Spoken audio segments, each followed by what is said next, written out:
The first reading from this Sunday's Mass is taken from the prophet Zechariah. And it's a little reading with beautiful imagery, and it goes like this. Rejoice, heart and soul, daughter of Zion. Shout with gladness, daughter of Jerusalem.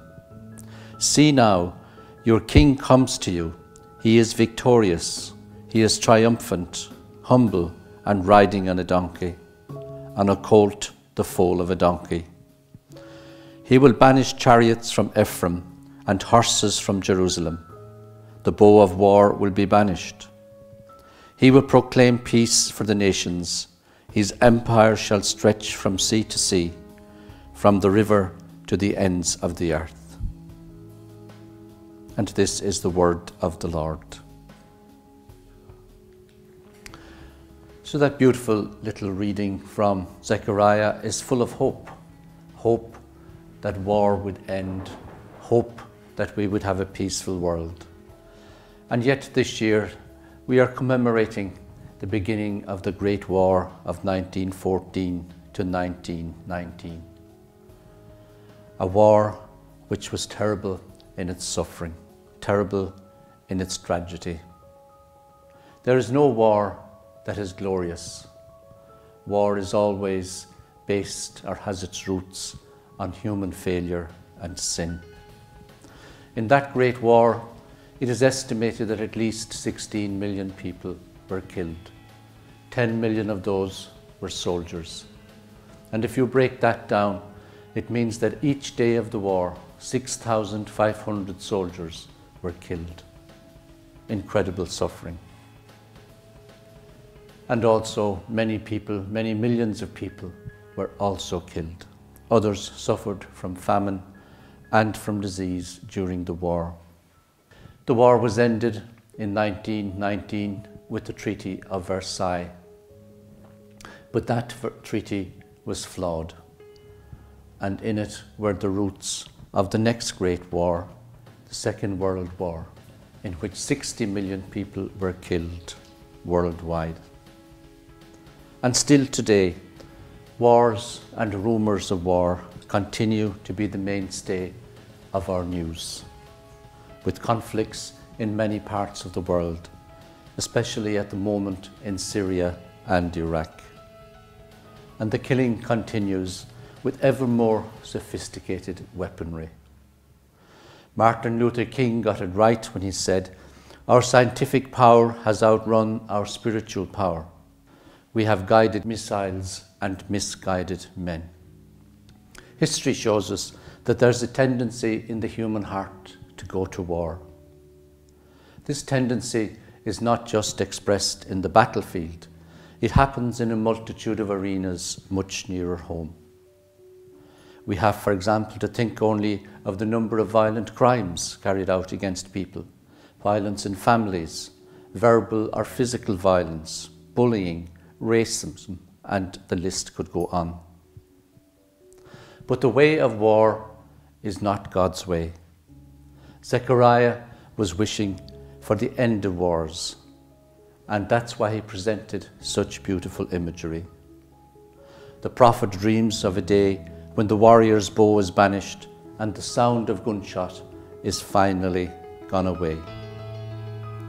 And the king comes, and he is not riding in a chariot, nor is he riding on the back of a horse, which warriors usually did. No, he comes without the trappings of power, riding on a donkey, the animal of peacetime. He comes with humility, without power, yet his rule extends to all the earth. The people who are sick and tired of war greets his arrival with shouts of joy and great relief. Part of Zechariah's imagery has been fulfilled. Jesus, the Prince of Peace, has come, and he has ridden through the streets of Jerusalem on the peaceful donkey. But mankind's reaction was one of violence, and we killed him. Our task as his followers is to bring about a kingdom of peace and justice. That may seem overwhelming, but there's a little story told by Rachel Naomi Raymond called The Birthday of the World. and it goes something like this. In the beginning, there was only the holy darkness, the source of life. And in a moment of time, this world, with all its complexity, emerged from the holy darkness as a great ray of light. Then there was an accident, and the vessels containing the light of the world, that is the wholeness of the world, broke, and the light was scattered into an infinite number of fragments of light, and they fell into all events and all people, where they remain deeply hidden until this very day.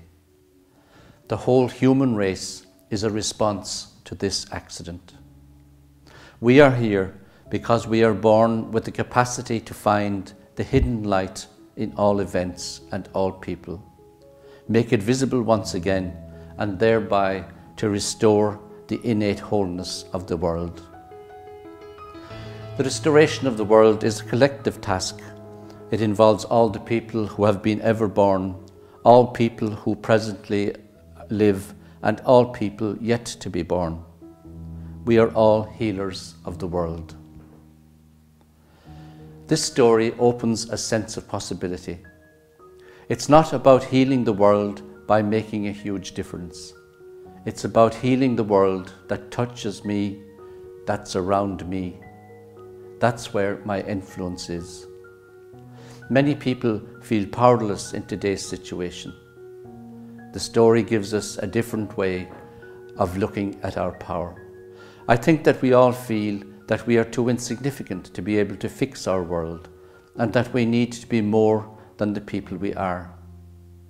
But according to the story, despite our many, many flaws, we are exactly what is needed to repair the part of the world that we can see and touch.